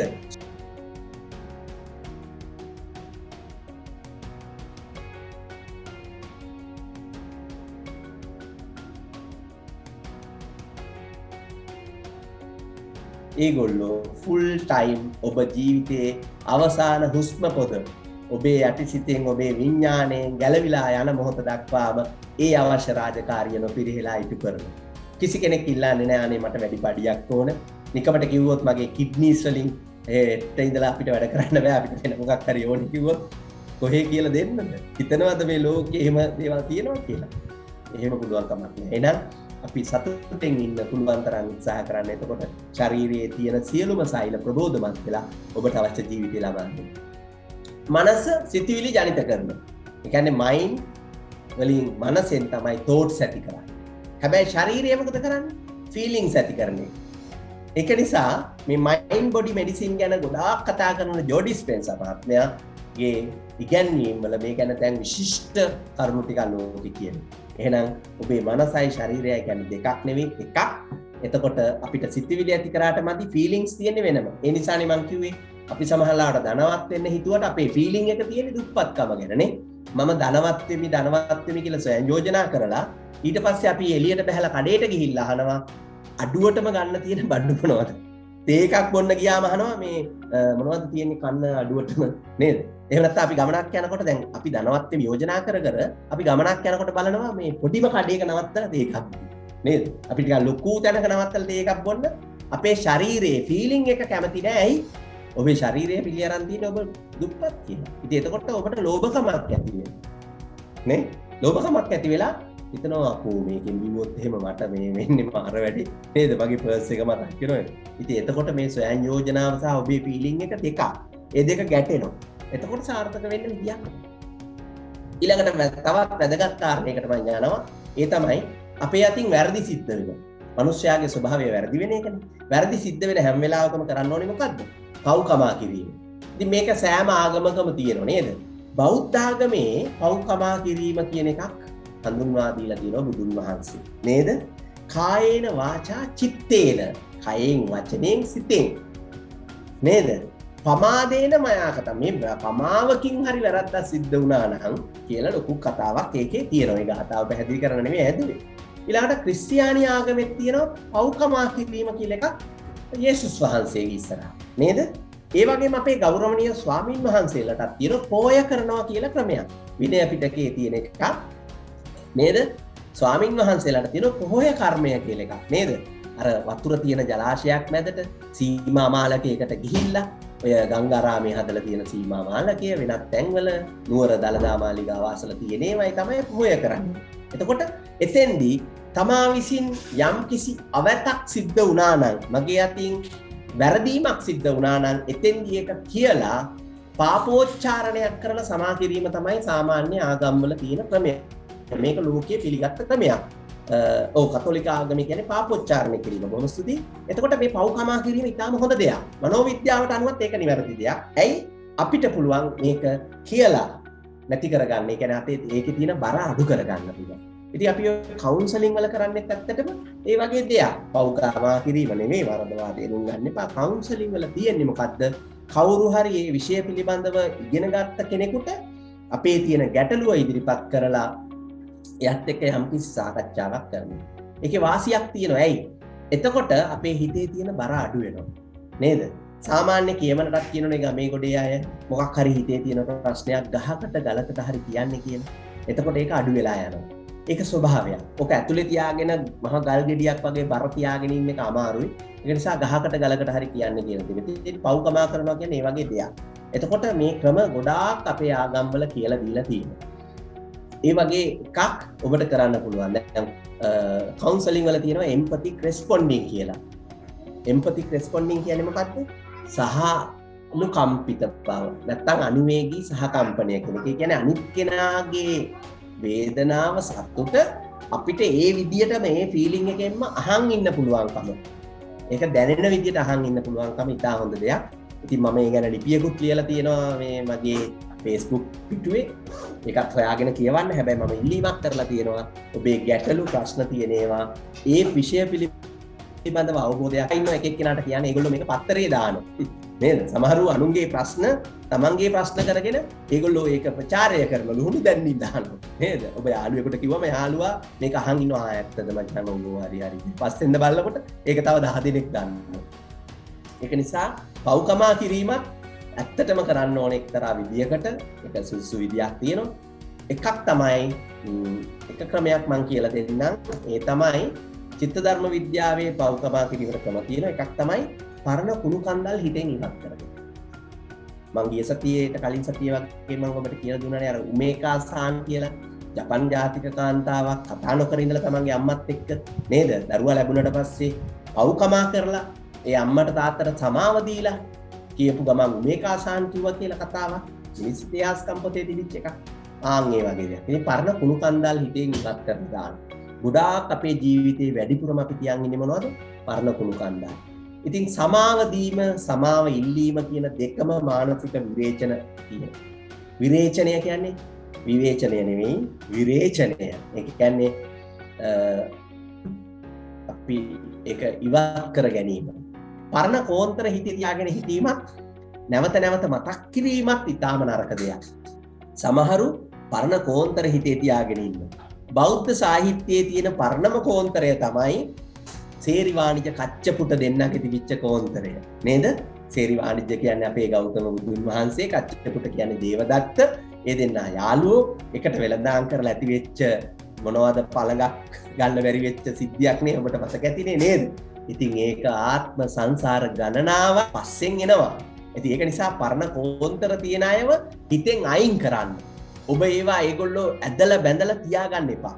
ඒක බරපතල හානියක්. මොකද එයා කච්චපුට වගේ ඔබ අතාරින්න නැතුවම ඊළඟ ආත්මෙත් ඔබට එන්න පුළුවන්. ඔබ ගාවට අල්ලපු ගෙදර නැවිලා පදිංචි වෙන්න පුළුවන්. එහෙම තියෙනවා. දැන් දන්නවනේ ඔබ අසල්වැසියෝ ඔබට කොයිතරම් හානි කරනවද? එක එක දේවල් කේලන්ද උපදූපද හෙලා තලා කතා කින්න මඩ ගැසීම් දරෝමේ වනේ සමහර වෙලාවට පූර්ව සංසාරේ ඉඳලා මේ කච්චපුට ඔබේ පස්සෙන් එනවා. ඒක නිසා පරණ කෝන්තර හිතේ තියාගෙන ඉන්න එපා. විරේක කරලා දාන්න. අයින් කරලා දාන්න. අයින් කරනකොට මොකද වෙන්නේ? නැවත නැවත මතක් කරන්න එපා. මතක් කරනකොට ඔබට ඒක හානි කරයි. කුණු කන්දක තියෙන්නේ කුණු විතරයි. කලින් මම කිව්වනේ සුසාන භූමියක තියෙන්නේ මිනි විතරයි. ඒක නිසා අතීත සමහර මතකයන් සුසානයක් වගේ. සුසානයක් හාරලා කවදාවත් මැණික් රත්තරන් හොයාගන්න බෑ. සුසානයක් හාරලා ගන්න පුළුවන් වෙන්නේ මියගිය පුද්ගලයන්ගේ ඇටකටු පමණයි. බොහෝ අය අතීතය සිහිනයක් පමණයි සැබෑ සුවඳක් නෑ කියකේ ඒකේ එල්ලි ඇලි ගැලි ජීවිතේම අතීතයට පවරනවා. සමහරව අතීතයේ ජීවත් වෙන්නේ නේද? වර්තමානයේ ජීවත් වෙච්ච දවසක් මතක නෑ. හැම මොහොතකම අතීතයේ ජීවත් වෙන්නේ. ඉතින් අතීතය බොහෝ වෙලාවට හොඳ දේවල් තියෙනවා. අතීතයේ සියල්ල නරකම නෑ. අතීතය අපිට හොඳ පාඩම් කියලා දෙනවා. ඒකත් මේ වෙලාවේ මතක් කරන්න ඕනේ. හැබැයි අතීතය බොහෝ දෙනෙක්ගේ අතීතයේ තරම්ම මතක තියන් ඉන්න අතීතය නම් ඒ තරම් සුබදායක හොඳ දෙයක් නෙමෙයි නේද? ඒක නිසා අතීතය සුසාන භූමියක් නම් කුණු කන්දක් නම් ඒක ඇත්ත වශයෙන්ම අවුස්සන්න එපා. කුණු කන්දක් අවුස්සනකොට හොඳ දේවල් එනවද? නෑ, ගඳ විතරයි එන්නේ. ඒ වගේම මිනි සුසානයක් අයින් කරනකොට අපිට හොඳ දෙයක් එනවද? නෑ, හොඳ දෙයක් එන්නේ නෑ. ඒක නිසා ඒවා අපි අයින් කරගන්න, මනසෙන් අයින් කරන්න. සමහර වෙලාවට අපිට ශාරීරිකව අයින් වෙන්න බැරි වෙන්න පුළුවන්. හැබැයි හිතෙන් අත්හරින්න නේද? නෛෂ්ක්‍රම්‍ය කියන්නේ, නෙක්ඛම්මය කියන්නේ ඒ පාරමිතාව. බුදුන් වහන්සේ කළානේ නෙක්ඛම්ම පාරමිතාව කියලා එකක් නේද? නෛෂ්ක්‍රම්‍ය. එතකොට මේක තමයි අපිට කරන්න තියෙන්නේ. මානසිකව අයින් කරන්න. ඒ වගේ කුළු කන්දල් ටික. එතකොට සිතට නරක සිතිවිලි එනවා නම් ඒව පාලනය කරගන්න. හැමතිස්සෙම කියන්න මම නරක සිතිවිලි බාර ගන්න නැහැ. දොරටු පාලයකට තියන්න. හිතේ දොරටු පාලයක් හදාගන්න. ඇස් දෙක පියාගෙන මොහොතක් දොරටු පාලයක ඉන්න ගේට්ටුවක් ගැන හිතන්න. ඔබට කරන්න පුළුවන් මේ අභ්‍යාසය. දොරටු පාලයක ඉන්න ගේට්ටුවක් ගැන හිතන්න. ඔබ ඒකෙන් ඇතුල් පැත්තේ ඉන්නේ. දැන් ඔබට පේනවා නරක සිතුවිල්ලක් එනවා. දොරටු පාලයා කියනවා ප්‍රතික්ෂේප කරනවා එන්න දෙන්න බෑ ඇතුළට. අපේ බොස් වැඩක්. ඉතින් එයා හැරිලා යනවා. මේක එක්තරා හොඳ අභ්‍යාසයක් කෙනෙකුට කරන්න පුළුවන් නම් දොරටු පාල වැඩක් බාර දෙන්න. නරක සිතුවිලි එනකොට කියන්න මං ඒ සිතුවිල්ල බාර ගන්නවා. මං මේක ප්‍රතික්ෂේප කරනවා. නේද? එතකොට මොකද වෙන්නේ? ටික නරක සිතුවිලි එන එක නතර වෙලා යනවා. කිසිවෙකු සමග දිගින් දිගටම තරහෙන් හරි වෛරයෙන් හරි ඉන්න එපා. ඒක මානසික බැඳීමක්. ගොඩාක් අය හිතනවා මං කවුරු හරි එක තරහෙන් ඉන්න එක එයා මගෙන් ඈත් වෙනවා කියලා. නෑනේ. එහෙම වෙන්නේ නෑ. එයා ඈත් වෙන්නේ නෑ. දැන් බන්ධනාගාරේ ඉන්න කට්ටිය හිතනවා ඒගොල්ලෝ තනියම ඉන්නේ කියලා. නෑ. බන්ධනාගාරේ රැකියාව කරන කෙනෙකුටත් ඇත්තටම යම් කිසි කාලයකට සිරගත වෙන්න වෙලා තියෙනවා. මොකක් හරි රාජකාරී හේතුව මතනේ. ඇයි? ඔක්කොම දොරවල් වහන් එපා ඇතුළට ජේලර් මහතුරු යන්න. ඉතින් එයාලත් ඒ වගේ තත්යකටපත් වෙලා ඉන්නේ. ඒ වගේ තමයි අපි කවුරු හරි ගැන තරහෙන්, ඊර්ෂ්‍යාවෙන්, ක්‍රෝධයෙන්, වෛරයෙන් අහවලා මට බැන්නේය. මොකද්ද? මට අහවලා බැන්නේය. මට අහවලා අපහාස කළේය කියලා දිගින් දිගටම තරහෙන්, වෛරයෙන් ඉන්නකොට මානසික සිරවීමක්, මානසික බැඳීමක් යත් එක්ක ඇති වෙනවා. හරිද? කෙනෙක්ට ආදරය කරනකොට යත් එක්ක මානසික බැඳීමක් ඇති වෙනවා වගේම අපි කෙනෙක්ට වෛර කරනකොට නෙගටිව් බැඳීමක් ඇති වෙනවා. එයත් අතාරින්නේ නැහැ. මං කිව්වේ සිරිවාණිජ කච්චපුත්ත කතාව නේද? බුදු වෙන ආත්මය දක්වාම පස්සෙන් එන. අවසානයේ බුදුන් වහන්සේගේ මස්සිනා විදියට ඒ ආත්මයේ උපත ලබනවා. එතකොට මතක තියාගන්න සමහර වෙලාවට අපිට අපේ නෑහෑදෑයෝ ඔබත් එක්ක ඉන්න නෑහෑදෑයෝ ඔබේ ඥාතියෝ හතර වර්ගයේ ඥාතියෝ සමහර වෙලාවට කච්චපුටල ඉන්න පුළුවන්. ඒක නිසා ඒ අයට ඉරිසියා කරන්න එපා, වෛර කරන්න එපා, ක්‍රෝධ කරන්න එපා. මනසින් ඒගොල්ලොන්ව අතාරින්න. හරිද? මනසින් අතාරින්න. ඒක තමයි විරේක කරනවා කියන්නේ. හරිද? ඊළඟට තව වැදගත් කාරණයක් මම කියලා දෙනවා. ඒ තමයි ජෝ ඩිස්පෙන්සාගේ කාරණය. Your thoughts create your destiny. ඔබේ ඉරණම තීරණය කරනවා ඔබේ සිතිවිලි. හරිද? සිතිවිලි පරම්පරාවක් එකතු වුණාම ඒක අපි කියනවා දෛවය කියලා. හරිද? එක සිතිවිල්ලක් නෙමෙයි. Your thoughts create your destiny. ඔබේ ඉරණම තීරණය කරනවා. සාමාන්‍යයෙන් ඔබ you think 60,000 to 70,000 thoughts in a day. අපි දවසකට 60,000 ඉඳලා 70,000 සිතිවිලි හිතනවා. නේද? සිතිවිලි හිතනවා. මම කියවනේ බුදුන් වහන්සේගේ දේශනාවේ සඳහන් වෙන්නේ මෙන්න මෙහෙම අසුරක් ගහන සැලින්. නැත්තම් අක්ෂෞහණියක් කියලා කියන්නේ. නේද? අක්ෂෞහණියක් අසුරක් ගහන සැනින් සිතිවිල්ලක් ඇති වෙලා පැවතිලා නැති වෙනවා. මේ ක්‍රියාවලිය ඔක්කොම වෙනවා. නේද? සාමාන්‍යයෙන් තත්පර භාගයක විතර කාලයක්, තත්පරයකින් කොටසක් විතර කාලයක් තුල සිතිවිල්ලක් ඇති වෙලා පැවතිලා නැති වෙනවා. නේද?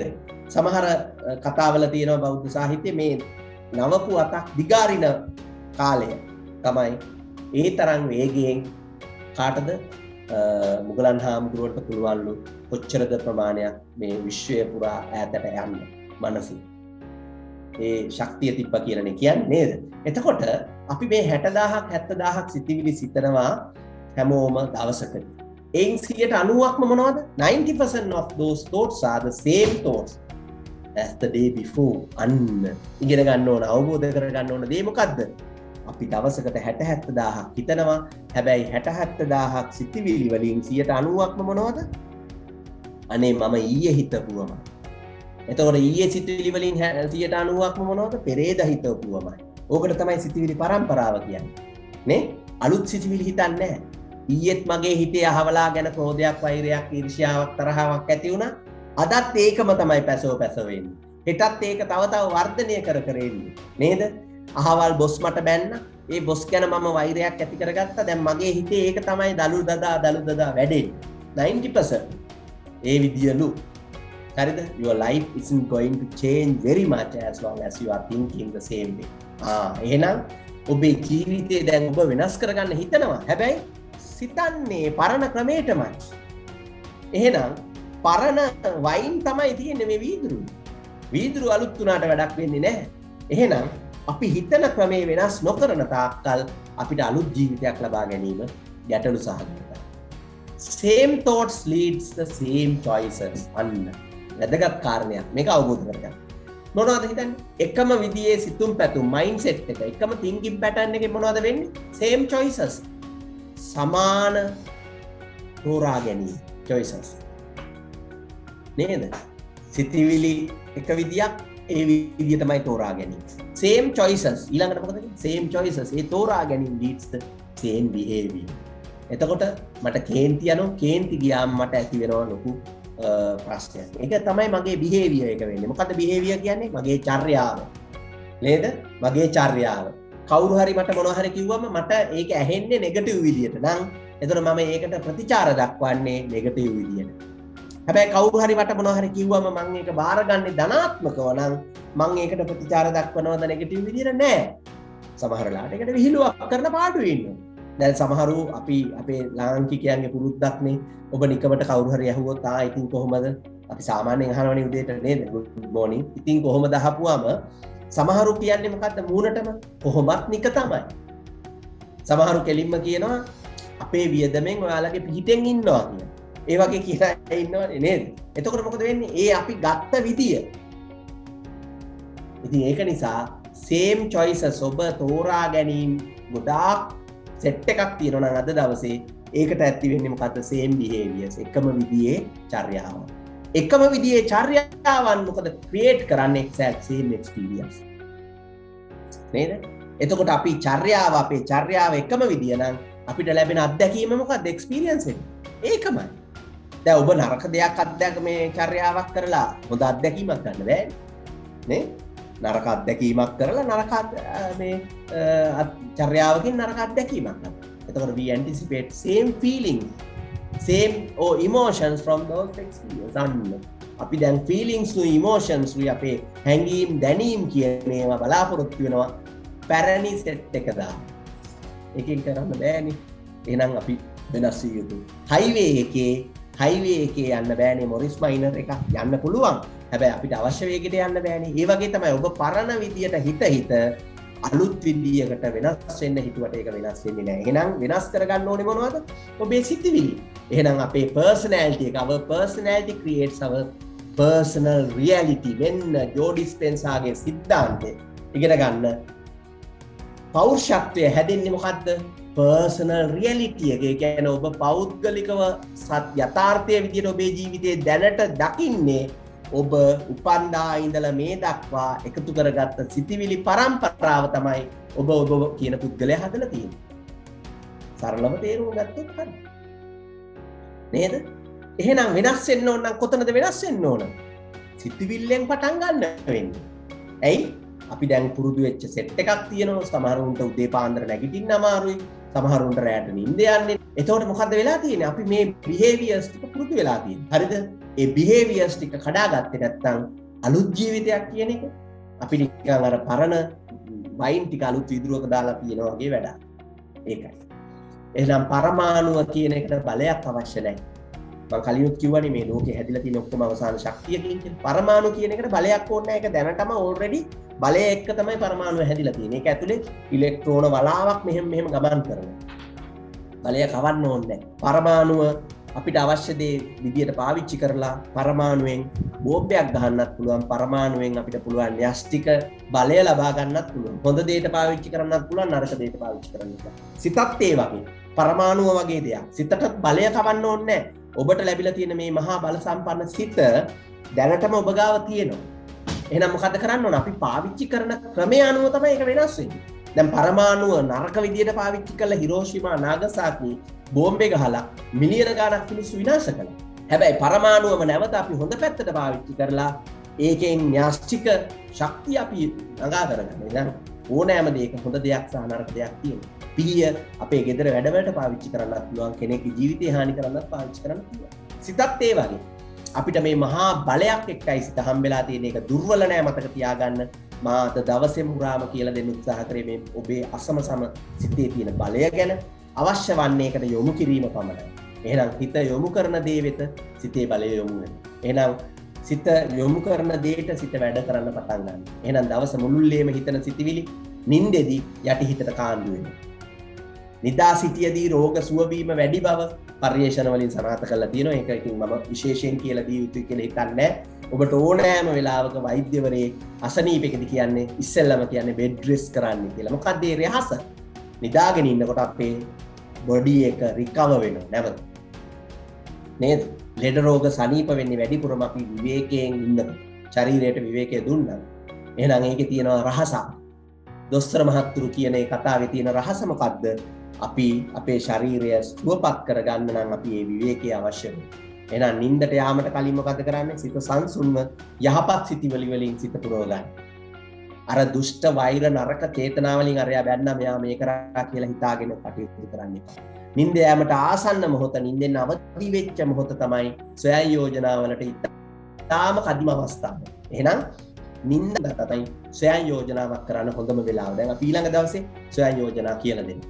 ඔබේ ප්‍රශ්නයට ගැටලුවට සුදුසු විසඳුම යටිහිතෙන් ඉල්ලා සිටින මේ වෙලාව. ඔබ විසඳුම තෝරලා කියන්න යන්න එපා. ඒක යටිසිත දන්නවා. එතකොට ඔබේ ගැටලුව ප්‍රශ්නයට සුදුසු විසඳුම හොයලා දෙන්න. දැන් මේ කියන්නේ ප්‍රායෝගික කරුණු. එතකොට බොහෝ විට නිින්දේදී මේවාට උත්තර හම්බ වෙනවා. දැන් දියවැඩියාවට ඉන්සුලින් හොයාගත්තේ මේ වගේ දැඩි කැපවීමකින් පරිශ්‍රයකින් ඉඳලා කරපු නිසාය අවස්ථාවකදී ඉන්සියුලින් කියන මේක සොයාගත්ත අය කියන එක කියනවා. චිත්ත රූප මවනකොට එකවර අරමුණු දෙකක් ගැන හිතන්න පුළුවන්ද කියලා අහලා තියෙනවා. චිත්ත රූප මවනකොට සෑම වෙලාවකම එක අරමුණක් ඩොමිනේට් තෝට් එක කරගන්න. ඔබව රජ කරන සිතුවිල්ල කරගන්න. ඒකයි. ඒකට සමරසිංහ මහත්තයා කියපු උදාහරණෙම කියලා දෙන්නම් සරලම. අපි ත්‍රිවිල් එකක නැගලා කාට හරි කිව්වොත් මට මරදානටයි කොට්ටාවටයි පිටකොටුවටයි යන්න ඕනේ කිව්වොත් ත්‍රිවිල් එකේ කෙනා එකපාරට හරි මහත්තයා දැන් ඉස්සෙල්ලා යන්න ඕන මට කොහාටද කියන්න කොට්ටාවටද මරදානටද පිටකොටුවට. ආන්නේ වගේ තමයි යටිසිතටත් වැඩ 3-4 එක සැරේ බාර දෙන්න එපා. සමහරුන්ට මේ දියුණුව සාර්ථකත්වය හදිස්සිනේ. එතකොට තමයි වැඩේ අවුල් වෙන්නේ. ඉතින් එකක් ඉස්සෙල්ල තෝරගන්න. ඒ තෝරගන්න දේ හරි පිළිවෙලට යටිසිතට කවා ගන්න. ඒක ක්‍රමේ මම ඉදිරි සතිවල කියලා දෙනවා. මම කියවනේ මේක පියවරෙන් පියවර තමයි පොඩි පන්තියේ ඉඳලා උස පන්තියට එනකන් උසස් පන්තියට එනකන් විදියට පඩියෙන් පඩිය තමයි කියන්නේ. නැත්තම් වැඩේ පටලැවෙනවා. අවසාන ක්‍රමය කියලා දුන්නොත් බොහෝ කෙනෙකුට මේක අවබෝධ කර ගැනීමට අපහසු වෙන නිසා මෙහෙම කරනවා. එතකොට නින්දෙදී නිසංසලව ඉන්නකොට යටිසිත අපූර්ව විසඳුම් ලබා දෙනවා. මේකත් මතක තියාගන්න. ඊළඟට යටිසිතෙන් ප්‍රයෝජන ගන්න නම් දෙන්න වැදගත් ක්‍රම තුනක්. එකක් ඔබේ අවශ්‍යතාවය ගැටලුව ඉතා නිවැරදිව තේරුම් ගන්න. බොහෝ අයට තමන්ගේ අවශ්‍යතාවය හෝ ගැටලුව තේරෙන්නේ නැහැ මොකද්ද කියන්නේ. ඒ කියන්නේ මම දැන් ඉගෙන ගන්න ඕනේ, මම ප්‍රස්තාවක් කරන්න ඕනේ, මගේ ආර්ථික ප්‍රශ්නේද තියෙන්නේ, මට අවුල් ප්‍රශ්නයක්ද තියෙන්නේ, මගේ දරුවෙක්ගේ ප්‍රශ්නයක්ද තියෙන එක කියන එක අවශ්‍යතාවය ගැටලුව මික්ස් වෙලා තියෙන හිතා ගන්න බෑ. ඒ තරම් පටලිලි සහගතයි. අර නූල් බෝලේ පැටලුණා. කොනකින් අල්ල ගන්න. මොකද ඔබ දන්නවනේ නූල් බෝලයක් පැටලුණාම කලබල වෙලා ලිහන්න බෑ. හිමීට වාඩි වෙලා කොනක් හොයාගෙන එතන ඉඳලා පොඩ ලිහන් ගියොත් ඔබට ලියා ගන්න පුළුවන්. ජීවිතෙත් මෙහෙම ගැටලු සහගත වෙලා තියෙනවා නම් කොනක් අල්ල ගන්න. එක තැනකින් පටන් ගන්න. ඔක්කොම ප්‍රශ්න එක දවසේ ඉවර කරන්න බෑ. සමහර ප්‍රශ්න අවුරුදු ගණන් ඇදිච්චා. එතකොට ඒවා ඔක්කොම එක දවසේ විසඳලා ඉවර කරන්න බෑ. එහෙනම් ඒක කරන විද්‍යාත්මක ක්‍රමෙත් මම ඉදිරි දවසක කියලා දෙන්නම්. ඔබේ අවශ්‍යතාවය හෝ ගැටලුව ඉතා නිවැරදිව තේරුම් ගැනීම යටිසිතෙන් ප්‍රයෝජන ගන්න ක්‍රමයක්. 2. ඒකට විසඳුමක් යටිසිත ඉදිරිපත් කරනවා කියන ප්‍රබල හැඟීමක් ඇති කරගන්න. මම කියවනේ ශරීරයට තමයි හැඟීම් දැනෙන්නේ. thoughts ඇති වෙන්නේ සිතිවිලි ඇති වෙන්නේ මනසට. එහෙනම් මේකට මට මුළු ශරීරයෙන්ම කියන්නේ අපි කියන්නේ මොක්කෙම්ම කියලා කියන්නේ සාමාන්‍ය වචනේ. මේ යටිසිත මට මේකට සෑහෙන්න මේකට විසඳුමක් දෙනවාමයි කියන ප්‍රබල හැඟීම ඇති කරගන්න. හරිද? ඊළඟට යටිසිත මේ ඉල්ලීම ඉටු කරනවාය කියලා ප්‍රබල විශ්වාසයක් තියාගන්න. ඕක වෙයිද? සර් කියපු නිසා මේක කෙරෙයිද? ඕවත් හරියන වැඩද? පොත්වල තිබ්බට ඕවා වෙනවද? එහෙනම් ඇයි මිනිස්සු මෙහෙම වෙන්නේ කියලා යටිසිතේ සැකයක් තියාගෙන සයන් යෝජනා දවසක් නෙමෙයි මාසයක් නෙමෙයි අවුරුදු 5ක් කලක් ප්‍රතිඵලයක් ලැබෙන්නේ නැහැ. ඇයි? සැකේ ඇති වෙච්ච තැන යටිසිතේ බලය යටපත් වෙලා තියෙනවා. යටිසිත හිතනවා මෙයාට මේක අවශ්‍ය නැහැ. මං කියවනේ සිත අවුරන කෙලෙස් ධර්මයන් තියෙනවා 1500ක්. ආන්ගේ කෙලෙස් ධර්මයන් ටික ඔබව යටපත් කරනවා. එහෙමනම් අද දවසේ මම ඔබත් එක්ක කතා කරේ සිතේ තියෙන අසම සම බලය ගැන මම උත්සාහ කරා ඔබට කියලා දෙන්න. ඔබේ ශරීරය පුරාම ඔබේ සිත තියෙන. ශරීරයේ තියෙන ට්‍රිලියන 68ක් විතර වන සෛල සහ බැක්ටීරියා සෛලවල ඔබේ සිත තියෙනවා. ඒවා ක්‍රියාත්මක වෙනවා. ඔබේ මනසෙන් තමයි ඒවා පාලනය වෙන්නේ. ඒ සෛල වර්ග 200ක් විතර විවිධ ඩිපාර්ට්මන්ට් හදාගෙන ඒ ඩිපාර්ට්මන්ට් අනුව ඒගොල්ලෝ කටයුතු කරනවා. ඒ කටයුතු කරමින් ඔබේ ශරීරය අඛණ්ඩව ක්‍රියාවේ යොදවන කිසිම ගැටලුවක් ඇති නොවෙන්නේ. එහෙනම් අපි මනසට දාගන්න කුණු කන්දල් අපේ සිතේ දාගන්න සිත දුර්වල කරන දේවල් නිසා අපේ ශරීරය දුර්වල වෙනවා, ලෙඩ වෙනවා. ඒ වගේම අපේ අනාගතය අපි දුර්වල කරගන්න. බොහෝ අය හිතෙන් තීරණ අරගෙන ඉවරයි මට මේක කරන්න බෑ කියලා. මම දුර්වල කෙනෙක්, මම කැත කෙනෙක්, මම දුප්පත් කෙනෙක් කියලා තීරණේ අරගෙන රෙජිස්ටර් කරලා ක්ලෝස් කරලා ඉවරයි හැම එක ගහලා විටිය ගහලා. එතනින් එහා යාගේ ජීවිතේ ඉස්සරහට යන්නේ නැහැ. ඊට පස්සේ මොකද කරන්නේ? හෙන try එකක් දෙනවා ජීවිතේ දිනන්න. ඒක හරියට ඇක්සලරේටරේ පාගනවා, හැබැයි බ්‍රේක් එකක් පාගගෙන ඉන්න ගමන්. ඉතින් ජීවිතේ ඉදිරියට යන්නේ නැහැ. බොරුවට රේස් වෙනවා විතර. එහෙනම් බොහෝ අයගේ ජීවිත ඉස්සරහට යන්නේ නැතුව රේස් වෙවි තියෙන්නේ. ඇයි ඒ? අපි වැරදි ක්‍රම පාවිච්චි කරන්නේ. දැන් නිවැරදි ක්‍රමය තමයි චිත්ත ධර්ම විද්‍යාවට කියලා දෙන්නේ. චිත්ත ධර්ම විද්‍යාවට මනෝවිද්‍යාව, ප්‍රායෝගික මනෝවිද්‍යාව, ජීව මනෝවිද්‍යාව, බයෝසයිකොලොජි, මයින්ඩ් බොඩි මෙඩිසින් ඇතුළු සියලු විෂයන් වල ගත්ත සාරය තමයි ඔබට කියලා දෙන්නේ. ඉතාම දුර්ලභව වසර 25ක් විතර මම දිවාරය මහන්සිලා එකතු කරගත්ත දැනුම තමයි ඔබත් එක්ක බෙදා හදාගන්නේ. මම විශ්වාස කරනවා දැනුමෙන් ලොකු ප්‍රයෝජනයක් නැහැ.